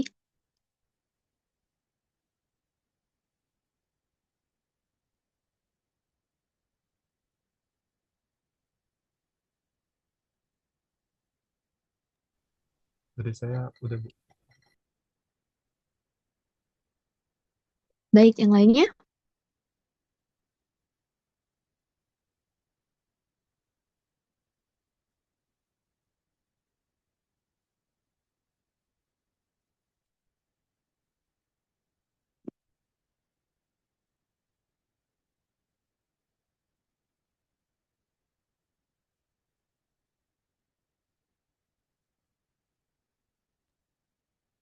Eh, Sudah cukup, Bu. Mungkin jika teman-teman nanti ada yang ingin bertanya, nanti boleh saya keep dulu pertanyaannya. Atau Boleh, nanti akan langsung ditanyakan ditanyakan di di grup. grup juga bisa. Baik, Bu. Baik, anak-anak, terima kasih ya atas kehadiran partisipasi dan kerjasamanya. Bismillah ya, kita coba untuk apa namanya, untuk daftar PMW 2025 ini. Insya Allah semoga ada pengunduran lagi ya nanti di bulan April gitu kan. Jadi kalian masih ada waktu lagi gitu. Nanti saya juga sambil mencari informasi terkait deadline-nya itu. Memang biasanya dia diundur-undur gitu. Saya ingat banget waktu itu juga kayaknya karena Lebaran apa karena ini ya. Jadi dia diundur juga itu deadline-nya. Ya lumayan lah nanti kita bisa merevisi ini apa proposal kita. Tapi setidaknya kalian dapat ide judulnya dulu ya terkait dengan usaha apakah yang akan dijalankan dan juga apa teknisnya seperti seperti apa itu nanti kalian diskusikan dengan teman kelompok kalian. Harapannya minggu ini tuh kalian sudah ada judulnya. Kalau hari ini kan kalian bentuk tim, jadi kalian bisa diskusi langsung dengan tim kalian itu nantinya ya. Nanti insya Allah kita ketemu lagi ya minggu depan. Nggak harus minggu depan juga sih. Nanti lewat WhatsApp group juga apa kalau ada sesuatu kita bisa diskusikan di sana. Terima kasih atas kehadiran, partisipasi dan kerjasama dari kalian pada hari ini. Mohon maaf jika ada kesalahan. Saya akhiri sampai di sini ya. Wassalamualaikum warahmatullahi wabarakatuh. Waalaikumsalam warahmatullahi Warahmatullahi wabarakatuh. wabarakatuh. Terima Terima kasih, kasih, Bu. Bu.